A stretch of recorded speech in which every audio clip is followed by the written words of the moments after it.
नेपाल में social media पर प्रतिबंधों के खिलाफ शुरू हुए युवाओं के आंदोलन ने देश की राजनीति को झकझोर दिया। राजधानी काठमांडू से लेकर के कई शहरों में प्रदर्शन ने हिंसक रूप अख्तियार किया है। संसद भवन और सुप्रीम कोर्ट जैसे संवैधानिक संस्थानों से लेकर नेताओं के घरों में आगजनी हुई। हालात इतने बिगड़ गए कि प्रधानमंत्री केपी शर्मा ओली और कई मंत्रियों को देश छोड़ना पड़ गया। हालांकि अब हालात काबू में लाने के लिए सेना सड़कों पर उतरी है और शांति बहाली की जा रही है। इस उथल पुथल में 4 चेहरों की भूमिका जो है वो सबसे अहम मानी जा रही है। इसमें सुदन गुरन, बालेन शाह, रवि लामिछाने और सुशीला कार्की, ये चारों नाम शामिल हैं। नेपाल के प्रसिद्ध इंजीनियर कुलमान घिसिंग अंतरिम सरकार का नेतृत्व करने की रेस में सबसे आगे चल रहे हैं। आंदोलन का जो नेतृत्व है वो जेनजी कर रहे हैं और उनकी तरफ से पहले पूर्व चीफ जस्टिस सुशीला कार्की का नाम आगे किया गया, लेकिन फिर उनके नाम पर अंदरूनी विरोध होने लगा, जिसके बाद अब कुलमान घिसिंग के नाम को आगे कर दिया गया है। तो नेपाल में जो इस समय हंगामा हो रहा है उसकी वजह क्या है, जो बवाल मचा है उसके पीछे के रीजंस क्या हैं? सबसे पहला है भ्रष्टाचार, जिसे जेनजी ने मुद्दा बनाया। दूसरा सोशल मीडिया बैन, ओली का चीन को समर्थन, बाहरी लोगों की दखलंदाजी।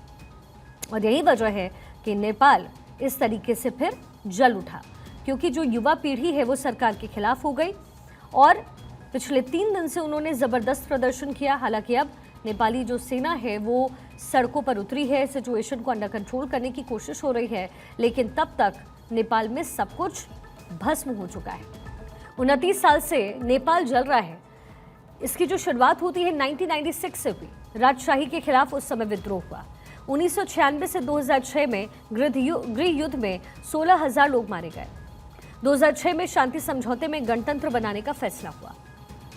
2008 में राजशाही खत्म होती है और इसके साथ ही उस समय जो है प्रचंड सरकार बनी। 2009 माओवादी प्रचंड ने पीएम की कुर्सी छोड़ दी। 2014 में नए संविधान को स्वीकार किया गया। 2015 में नेपाल में नया संविधान लागू होता है। 2024 में राजशाही वापस लाने की फिर मांग उठ गई। 2025 में भ्रष्ट नेताओं के खिलाफ युवाओं ने आंदोलन किया और इसके बाद नेपाल इस तरीके से सुलगता हुआ नजर आ रहा है।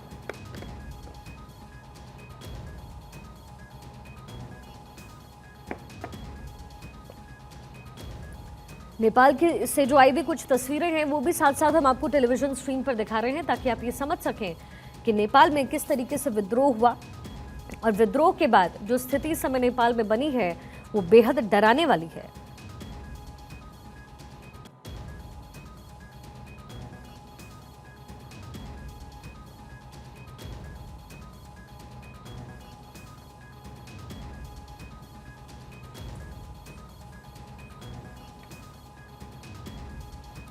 नेपाल में इस समय हाहाकार मचा हुआ है।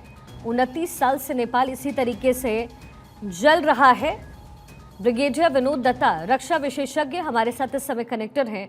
सर, नेपाल में जो स्थिति परिस्थिति इस समय बनी हुई है, सेना वहां पे कंट्रोल करने की कोशिश कर रही है, स्थिति को नियंत्रित किया गया है, लेकिन सबसे अहम और बड़ा सवाल सर ये है कि भारत के अगल बगल की जितनी भी कंट्रीज है वो इस समय अनस्टेबल हुई हुई नजर आती है। ये भारत के लिए कितनी बड़ी चुनौती है और नेपाल में आखिर ऐसा क्या हुआ कि अचानक जो युवा पीढ़ी है वो सड़कों पर उतर गई और फिर तबाही का मंजर ही मंजर नजर आता है?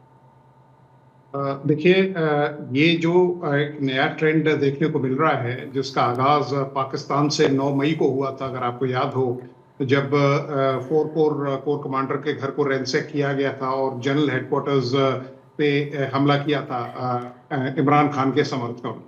उसके बाद श्रीलंका में जिस तरह से वो लोग प्रेसिडेंशियल हाउस में घुस गए और वहाँ के जो नेताओं को उनको भागना पड़ा। बांग्लादेश का उदाहरण बिल्कुल ताज़ा है, कैसे शेख हसीना को, मतलब सबसे लॉन्गेस्ट सर्विंग प्राइम मिनिस्टर हैं वो वर्ल्ड की, और उनको अपनी गद्दी छोड़नी पड़ी। और वही चीज दोहराई गई है अभी पिछले हफ्ते, मतलब पिछले कुछ दिनों में। तो ये बताता है कि किस तरह से यूथ अनरेस्ट सब जगह चल रहा है, किस तरह से जो सरकारें हैं इन देशों में वो करप्ट रही हैं, किस तरह से उन्होंने जो मुस्तकबिले मतलब उस देश का जो भविष्य है उसके साथ खिलवाड़ किया है। तो जब आप यूथ के लिए कोई प्रोग्रेसिव कदम नहीं उठाएंगे, कोई अपॉर्चुनिटीज नहीं होंगी, कोई कैरियर प्रोग्रेशन नहीं होगा, तो बाहर की जो ताकतें होती हैं वो अपनी पैठ जमाना शुरू कर देती हैं। राइट और सर। ये देखिए, कोई भी स्टूडेंट ऑर्गेनाइजेशन इतना बड़ा रिवोल्ट खड़ा नहीं कर सकता कि साहब देखिए, बांग्लादेश की आर्मी विफल रही, श्रीलंका की आर्मी विफल रही। जिस श्रीलंका की आर्मी ने एलटीटी जैसे मतलब खूंखार ऑर्गेनाइजेशंस को दबाया, बांग्लादेश की आर्मी, नेपाल की आर्मी एक बहुत प्रोफेशनल आर्मी है। इंडियन आर्मी में गोरखा रेजिमेंट्स हैं, वो सबसे बेहतरीन लड़ाके हैं, बेहतरीन वॉरियर्स हैं। तो ये सब चीजें देखते हुए भारत के लिए ये बहुत चिंता का सबब है, क्योंकि जिस तरह से यूथ अनरेस्ट देखा जा रहा है, जिस तरह से बाहरी ताकतें उनको और सुदृढ़ कर रही हैं, भारत भी वल्नरेबल है। और भारत को अब इस पे बिल्कुल चिंता और चिंतन दोनों की जरूरत है। बिल्कुल। निपुण आलम बायन विदेश मामलों की जानकार भी इस समय हमारे साथ कनेक्टेड है। निपुण जी, कल में और आप इसी मामले को लेकर के चर्चा कर रहे थे, लेकिन अब लगता है कि नेपाल में जो स्थिति है वो कंट्रोल होने की दिशा में आगे बढ़ रहा है। सेना ने कॉम्प्रोमाइजिंग सिचुएशन में सारी स्थिति को इस समय संभाला है, लेकिन सबसे अहम सवाल यह है कि अब जो 4 लोगों के नाम सामने आ रहे हैं उसमें लीडरशिप किसको मिलने वाली है। और सबसे हैरान करने वाली बात यह है कि जेनजी जिसका समर्थन करेगी, यानी युवा पीढ़ी जिसके समर्थन में होगी, वहीं सत्ता के जो शीर्ष पर है वो काबिज होने वाला है। नेपाल की तस्वीर पिछले 26 सालों में कितनी बदल गई? देखिए, हम बात करते हैं सीधा जी, जो हम कल भी बात कर रहे थे, आज भी मैं भी दत्ता जी को सुन रहा था। देखिए, बात 26 साल की नहीं, एक राष्ट्र की ना कल्चर होती है, संस्कृति होती है। और जो हमारी पेरिफेरी वाली कंट्रीज हैं, जितने भी सारे के जो कंट्रीज हैं, इनकी जो पॉलिटिकल कल्चर है वो कभी भी एक स्टेबल वाली कल्चर नहीं आ पाई। और होता क्या है कि देश के अंदर एक उस प्रकार का एनवायरनमेंट, जैसे पाकिस्तान है, पाकिस्तान ने हिंसा के दम पर अपने राष्ट्र का निर्माण करना चाहा, और उनका जो राष्ट्र का निर्माण बना वो अगेंस्ट ऑफ इंडिया, इनके इंडिया के विरोध के कारण बना। तो उनके राष्ट्र के चरित्र का जो निर्माण हुआ वो भी हिंसा के दम पर। और आज तक हमको पाकिस्तान के अंदर उनके पॉलिटिकल विल के अंदर आपको वॉयलेंस दिखाई देगा, चाहे अफगानिस्तान हो, पाकिस्तान हो, बांग्लादेश हो, श्रीलंका की हम बात करें तो श्रीलंका एक लंबे समय तक सिविल वॉर। और नेपाल की जब हम बात करते हैं, मैं तो नेपाल को बार बार कह रहा हूं कि 1950 का आप दिन याद कीजिए, जिस समय आपके वहां के राजा जो त्रिभुवन हुआ करते थे, वो अपने राजमहल से भागते हैं और भागकर इंडियन एम्बेसी में शरण लेते हैं, कहते हैं मुझे मार देंगे लोग, अगर मुझे इंडिया बचाएगा तो हम बचेंगे, अन्यथा नहीं बचेंगे। में यानी 1950 में ये स्थिति आपकी कैसे नेपाल के अंदर थी। इस बार जो हमको दिख रहा है, हमको ऐसा लगता है कि भाई हम लोग काफी मॉडर्नाइजेशन हो चुका है, डेमोक्रेसी आ चुकी है, तो उस प्रकार के प्रोटेक्शन नहीं आने चाहिए। लेकिन है क्या कि आप जब कमल दहल प्रचंड को देखते हैं, प्रचंड कौन थे जो वहां पे लंबे समय तक पीएम रहे? केपी शर्मा ओइल कौन थे? वो कौन थे लंबे समय तक आपके क्या रहे? वो भी आपका सरकार के विरुद्ध। प्रचंड तो वो थे जो आपका कम्युनिस्ट क्रांति का बिगुल बजाए थे, और जिन्होंने पूर्ण रूप से राजतंत्र को घुटने टिका दिए थे कि तुमको सरेंडर करना होगा और तुमको राजशाही छोड़नी होगी। एक शांतिपूर्ण तरीके से अगर आपने वहां पर चेंजेस कराए होते तो आज यूथ को रास्ता अपनाना पड़ता। भारत में भी देखिए क्या होता है, आंदोलन होते हैं अगर किसी बात से सेटिस्फेक्शन नहीं होता है, लेकिन कभी भी भारत को संपूर्ण जनसंख्या ने या पूरी यूथ पॉपुलेशन ने कभी भी वायलेंस वाले आपके किसी भी प्रोटेस्ट को स्वीकार नहीं किया। अगर आंदोलन हमारे यहाँ पर हुआ, चाहे वो अन्ना आंदोलन हो, बाबा रामदेव का हो, जितने भी आप आंदोलन देखें, उन सब आंदोलन में एक शिष्टाचार रहा और इस प्रकार की बदतमीजियां नहीं रही। नेपाल में क्या हो रहा है आप अगर देखेंगे ध्यान से, तो आप पूर्व पीएम की वाइफ को जिंदा जला दे रहे हैं। एक पीएम आज बोल रहे हैं कि मेरे पिता जो 80-90 साल की एज के हैं उनको जला दिएगा, बार-बार बचे। सुप्रीम कोर्ट को जला दिया जा रहा, कुछ भी आप कर रहे हैं, आप बिन लगाम घोड़े की तरह कुछ भी कर रहे हैं। तो मैं ये मानकर चल रहा हूं कि नेपाल में वो पॉलिटिकली जो एक कल्चर होनी चाहिए वो डेवलप होने में कहीं ना कहीं वहां का सिस्टम फेल हुआ, और जब ये तस्वीर देखने को मिल रही है। और रही बात जो 4 नेताओं की, देखिए मैंने कल भी कहा था कि जो वहां पर प्रोटेस्ट करने वाले लोग हैं, यानी कि जो वीरेंद्र शाह हैं या रवि हैं, इन लोगों को अगर आप सरकार में पार्टिसिपेशन नहीं देंगे या इनके अकॉर्डिंग सरकार नहीं बनेगी, ये तो आज ये मानकर चल रहे हैं ना कि पूरी की पूरी जो कंट्रोल है वो हमारे हाथ में है, और यही मौका है जितना बार्गेनिंग करके हम ले सकते हैं हम लेंगे।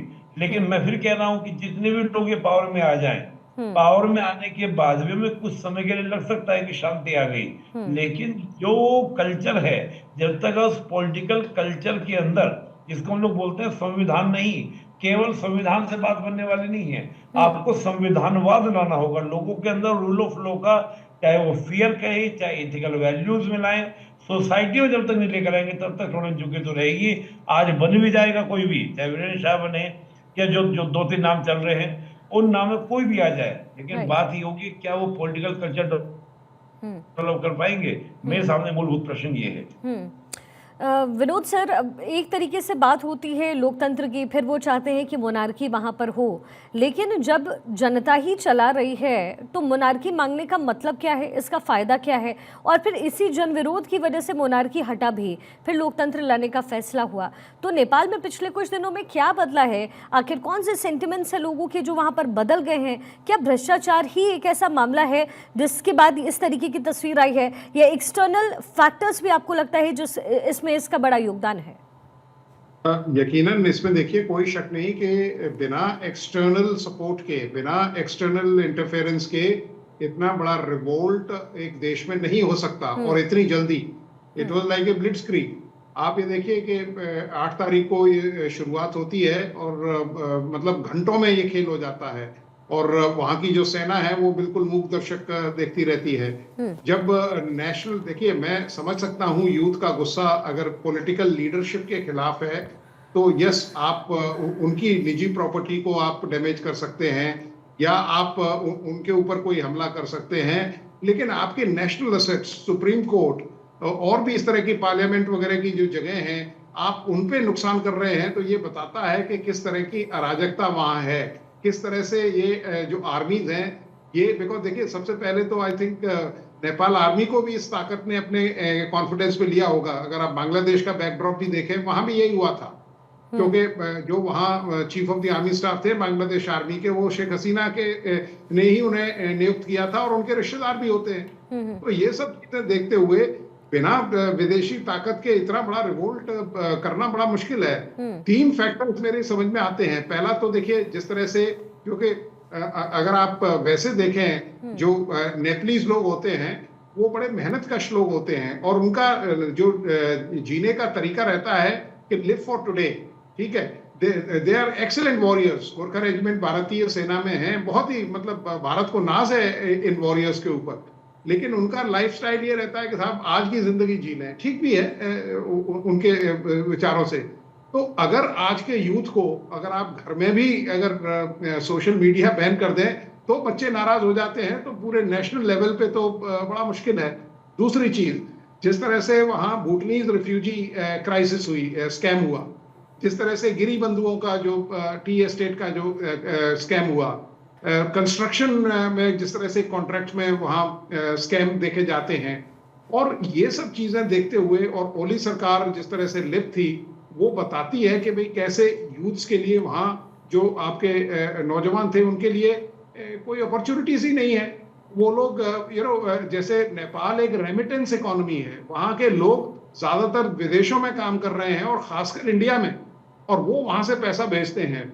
वहां का उन्होंने कोई इंफ्रास्ट्रक्चर तो बदला ही नहीं। तो इन सब चीजों को देखते हुए आप देखिए कब तक इस यूथ को डिनाई करते रहेंगे, कब तक आप इनको गुमराह करते रहेंगे, कब तक आप करप्शन के जो पैसे हैं उसको अपने घरों में छुपा के और अपने पर्सनल डेवलपमेंट के लिए इस्तेमाल करते रहेंगे। आपको यूथ के लिए अपॉर्चुनिटीज क्रिएट करनी पड़ेंगी। तो ऐसे ही मौके की तलाश में जो डीप स्टेट या इस तरह की जो ताकतें होती हैं वो देते हैं। देखिए भारत एक रीजनल पावर है, सुपर पावर का सपना देख रहा है, तो ये भारत के लिए भी बड़ा मतलब ये कहता हूं अलार्मिंग बेल बन जाती है कि हमें अब चौकन्ना रहना पड़ेगा, क्योंकि हमारे यहाँ का यूथ भी बरगलाया जा सकता है। हमारे यहाँ भी अनएम्प्लॉयमेंट रेट बनस्पत बाकी देशों के काफी है, और हमारा यहाँ का जो यूथ है वो बड़ा मेहनत कश है, बड़ा इंटेलिजेंट है, लेकिन जब अपॉर्चुनिटीज नहीं होती हैं तो फ्रस्ट्रेशन सेट इन होती है, और जब फ्रस्ट्रेशन सेट इन होती है तब इस तरह की वारदातें होती हैं। भारत को भी अपनी जो नीतियां हैं उन पे थोड़ा सा चिंतन करना पड़ेगा, और हमें मतलब कोई ऐसे नए आयाम और नए अपॉर्चुनिटीज यूथ के लिए लाने पड़ेंगे जहां वो मीनिंगफुली एम्प्लॉय हो सके, वो अपने पोटेंशियल को मतलब दुनिया को दिखा सके और अपने पर्सनल और प्रोफेशनल डेवलपमेंट के लिए इस्तेमाल कर सके। बिल्कुल। निपुण जी, जिस एक्सटर्नल फैक्टर्स की बात लगातार हो रही है, चर्चाएं हो रही है, हमने देखा है कि नेपाल का पिछले कुछ दिनों में भारत के साथ बहुत अच्छा संबंध नहीं रहा, लेकिन नेपाल और भारत के बीच में हमेशा से रोटी बेटी का संबंध रहा है। लेकिन चाइना का इंटरफेरेंस क्या आपको लगता है, क्या लगता है कि केपी शर्मा ओली चाइना के इन्फ्लुएंस में थे और यही बात वहाँ की जनता को पसंद नहीं आई? क्योंकि अगर आज ही मैं एक कहीं से हमने एक क्लिप भी देखा, उसमें ये बहुत साफ तौर पर देखा जा रहा था और कहा जा रहा था जो वहाँ की जनता थी वो भारत को बहुत समर्थन देती है, भारत में जिस तरीके की राजनीति है उसका समर्थन किया जाता है। तो क्या चाइना की नजदीकी लोगों को खटक गई? देखा जी, देखिए अगर आप नेपाल को देखेंगे, नेपाल को जैसा है, और जब मैं बात कर रहा हूँ नेपाल की स्टेट कंडीशन की, तो नेपाल का जो ये एरिया है ये माउंटेन हिल्स वाला एरिया है जो चीन से उसका अटैच होता है। और जो प्लेन एरिया जिसको मधेश बोलते हैं, तो मधेशी का जो आपका रिश्ता, जो आपने कहा रोटी बेटी का रिश्ता, मधेशियों का रिश्ता है रोटी बेटी का भारत के साथ में, वो भारत के साथ में संबंध बेटर करना चाहते हैं। लेकिन जब 96 से वहां पर कम्युनिस्ट रिवोल्यूशन हुआ, तो जो पहाड़ी बेल्ट है, पर्वतीय बेल्ट है, यहाँ के लोग आपके कम्युनिस्ट बने। और कम्युनिस्टों का प्रभाव ये है कि वहां 48 पॉलिटिकल पार्टी आज की तारीख में हैं, और 48 पॉलिटिकल पार्टीज में केवल 2 पार्टी, एक तो नेपाली कांग्रेस, एक हिंदू महासभा, बाकी जितनी भी पॉलिटिकल पार्टी आपकी हैं वो सारी की सारी कम्युनिस्ट पार्टी हैं। और कम्युनिस्ट पार्टी का इतना प्रभाव है कि चीन वहां पर फंड भी करता है, चीन ने वहां पर आइडियोलॉजिकल इम्पैक्ट भी पैदा करना चाहा।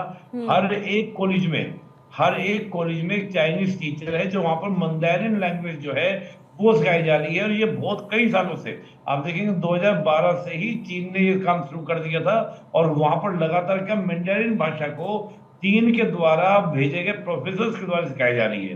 तो चीन का फैक्टर तो जो प्रेजेंट गवर्नमेंट है वो कहीं ना कहीं जो एक कम्युनिस्ट गवर्नमेंट है उसके सपोर्ट में था।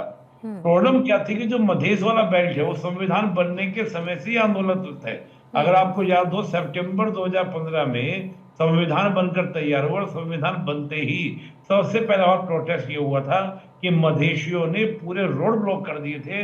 आखिरकार परिणाम ये निकला था कि भारत को इसमें एंट्री करनी पड़ी, मधेशियों को समझाना पड़ा, तब जाके वो रोड ब्लॉक्स खुले थे और नेपाल के साथ जो ट्रेड था वो चल पाया था। तो मैं ये देखता हूं कि नेपाल की जो पॉलिटिक्स है वो एक बफर स्टेट और एक लैंडलॉक स्टेट, इन दोनों होने के नाते भारत पर चीन उलझी रहती है। नेपाल की जो प्रेजेंट गवर्नमेंट थी उसकी सोच ये थी कि हमारी जो भारत पर डिपेंडेंसी है, और भारत पर डिपेंडेंसी उनकी अपने आप नहीं है, ये ज्योग्राफिकल फैक्टर्स ऐसे हैं कि हम 3 ओर से नेपाल के बैठे हुए हैं, और तीनों ओर का जो बेल्ट है वो आपका जुड़ा हुआ है लैंड से, यानी कि आपका मैदानी एरिया से। तो नेपाल का जो भी ट्रेड होना है वो वाया आपका इंडिया होना है। वो चाहते ही हैं कि हमारा चीन के ऊपर भी अगर डिपेंडेंसी, यानी भारत की डिपेंडेंसी खत्म करनी है तो हम चीन से अगर लिंक बनाएंगे, और चीन उनको ये कह रहा है कि हम तुम्हारे लुम्बिनी तक लेकर आ जाएंगे रेल को, चीन कह रहा है कि तुम्हारे सड़क तक लेकर आ जाएंगे। तो होता क्या है कि नेपाल में डिवीजन क्रिएट हुआ है। वो डिवीजन क्या, पहाड़ी और मैदानी। मैदानी in the favour of India, Madhesh वाले लोग, और जो पहाड़ी लोग हैं वो चाइना के फेवर में है। तो ये जंग लगातार वहां पे चल रही थी। और हो क्या रहा था, उन्होंने जो नए प्रोविंस वहां पर बनाए, आप देखिएगा जितने भी आप नाम ढूंढिए, एक का भी नाम प्रोविंस का नाम क्यों नहीं है कि अगर मधेशी कल्चर के हिसाब से प्रांतों का नाम रखें तो मधेशी खुश हो जाएंगे, पहाड़ी नाराज हो जाएंगे, और पहाड़ियों के नाम पर अगर नाम को रखें तो मधेशी नाराज हो जाएंगे। अब तक उनके पास एक भी, हमारे उत्तर प्रदेश, बिहार, हरियाणा में नाम रखते हैं, वो बोलते हैं प्रोविंस 1, प्रोविंस 2, 2015 से ही। उससे पहले मधेशी नाम थे, वो नाम रखने को तैयार नहीं है। तो मुझे लगता है कि नेपाल एक डिवीजन की तरह, और नेपाल हमेशा इस बात को चिंता में रहता है कहीं ऐसा ना हो कल को भारत और चीन में नजदीकियां बढ़े और नेपाल का बंटवारा कर दिया जाए कि आधा तुम आधा हम। उस तरह का भी एक नेचर आपको देखने को मिलेगा। तो वो घूम फिर कर बात करने लग जाते हैं, कभी राजतंत्र की और कभी लोकतंत्र की। तो नेपाल की सबसे बड़ी समस्या क्या है, एक पॉलिटिकल कल्चर नहीं डेवलप हो पाई, बफर स्टेट को जैसा रहना चाहिए वैसा रहना सीख नहीं पाया। भूटान भी तो एक 2 देशों के बीच में है, भारत और चीन के बीच में। भूटान में तो कोई समस्या नहीं हुई किसी तरह की। क्यों नहीं हुई? क्योंकि भूटान ने बफर स्टेट होने के नाते अपने पॉलिटिकल कल्चर को डेवलप किया और भारत को चूज किया।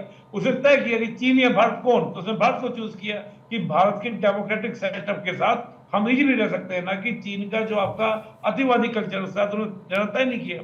नेपाल ये कंफ्यूज है और नेपाल को यही परिणाम को देखने को मिलेगा। और मैं एक बात मानता हूँ, इतने बड़े बगैर किसी पॉलिटिकल समर्थन के, चाहे इंटरनल हो और चाहे एक्सटर्नल हो, आपको देखने को नहीं मिलेंगे। हमारे यहाँ भी कभी भी आपको आंदोलन दिखाई देगा तो उसके पीछे कभी ना कभी आपको दिखाई देगा कोई पॉलिटिकल मोटिव दिखाई देगा।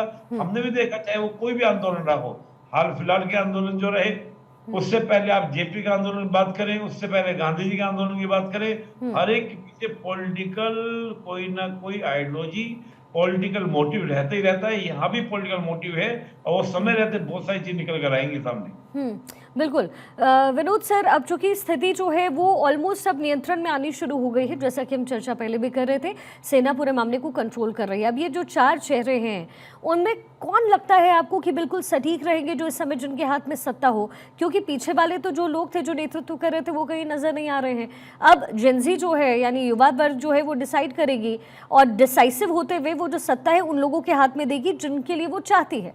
अगर इनके पास सत्ता आती है, इनमें से जो भी है 4 या 5 लोग जो भी हैं, तो क्या लगता है नेपाल की स्थिति सुधरेगी? और अगर ऐसा होता है तो भारत के साथ संबंध कैसे रहेंगे?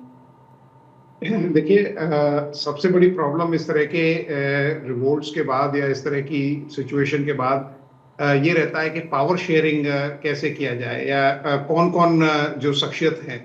अब देखिए, जिस तरह से बालन शाह ने खुद कह दिया है कि साहब मैं प्रत्यक्ष रूप से नहीं आना चाहता, मैं मैडम कार्की का सपोर्ट करता हूँ। कार्की जी के उसमें केवल एक ही अड़चन आ रही है, क्योंकि वो कॉन्स्टिट्यूशनल अपॉइंटमेंट पे रही हैं और वो नेपाल के कॉन्स्टिट्यूशन में इस तरह की प्रावधान है कि वो कोई मतलब पॉलिटिकल अपॉइंटमेंट ग्रहण नहीं कर सकती हैं, लेकिन वो अमेंड किए जा सकते हैं, उन पे विचार किया जा सकता है।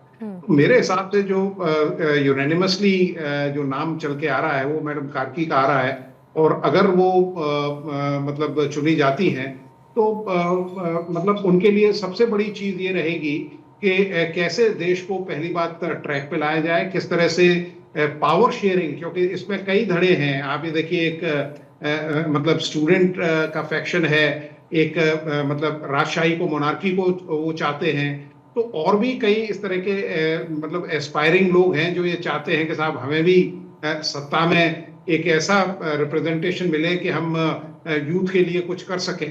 तो पहली बात तो यही होगा कि सर्वसम्मति से एक यूनानिमसली नाम कोई मतलब जिसपे सहमति बने। दूसरी चीज ये है कि भाई किस तरह से इस देश को आगे चलाया जाए, क्योंकि किसी देश को चलाना इतना आसान नहीं है जितना, क्योंकि जो यंग माइंड्स हैं जो रिवोल्ट कर रहे हैं उनकी सोच अलग है, और जो इस देश को आगे ले जाएंगे उनके लिए बड़े चैलेंजेस होंगे। भारत के लिए देखिए, भारत ये चाहेगा कि भारत के संबंध, क्योंकि हमारे संबंध बहुत पुराने और बड़े प्रगाढ़ हैं, तो हम ये चाहेंगे कि हमारे संबंध उसी तरह रहे। और भारत ने हमेशा नेपाल को सपोर्ट किया है, और हम ये कतई नहीं चाहेंगे, और नेपाल भी नहीं चाहेगा, क्योंकि देखिए चीन का जिस तरह से आप देखिए हुमला और करनाली डिस्ट्रिक्ट में जिस तरह से चीन ने उनका एनक्रोचमेंट करना शुरू कर दिया है, तो यकीनन नेपाल चाहेगा कि भारत की तरफ उसका झुकाव रहे। तो वो दोनों देश के हितों में। बिल्कुल, और ये हितों के साथ ही जो है देश को आगे बढ़ना है और जियोपॉलिटिकली रिश्ते स्टेबल रहे, यही कोशिश भारत की तरफ से भी। बहुत शुक्रिया सर आप दोनों का हमारे साथ जुड़ने के लिए और इस पूरे विश्लेषण के लिए।